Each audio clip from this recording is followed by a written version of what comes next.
नमस्ते प्यारे दोस्तों, आज हम हिंदी व्याकरण में संज्ञा पाठ के कुछ प्रश्न पढ़ने वाले हैं।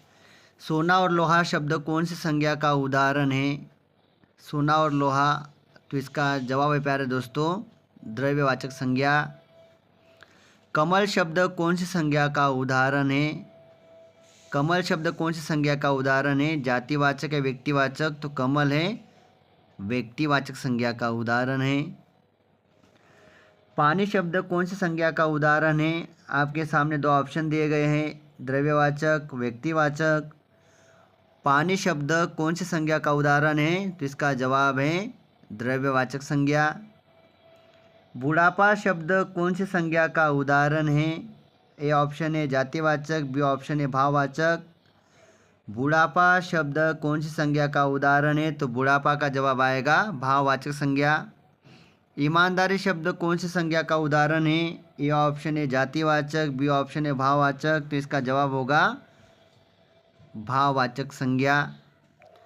अजय शब्द कौन सी संज्ञा का उदाहरण है? तो अजय का जवाब होगा प्यारे छात्रों जातिवाचक है भाववाचक, क्या होगा? अजय जो है वह है व्यक्तिवाचक संज्ञा का उदाहरण। यहाँ पे ऑप्शन गलत हो गया है, व्यक्तिवाचक संज्ञा का उदाहरण है। नदी शब्द कौन सी संज्ञा का उदाहरण है? तो नदी शब्द प्यारे छात्रों याद कीजिए, सोचिए, जातिवाचक भाववाचक, तो नदी है जातिवाचक संज्ञा का उदाहरण। मित्रता शब्द कौन सी संज्ञा का उदाहरण है? व्यक्तिवाचक या भाववाचक? इन दो ऑप्शन से आपको चेक करना है।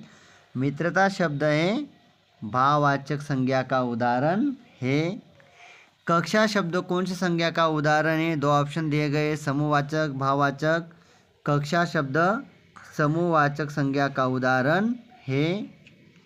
दिल्ली शब्द कौन सी संज्ञा का उदाहरण है? तो यहाँ पे दो ऑप्शन दिए गए, व्यक्तिवाचक जातिवाचक। दिल्ली शब्द है व्यक्तिवाचक संज्ञा का उदाहरण।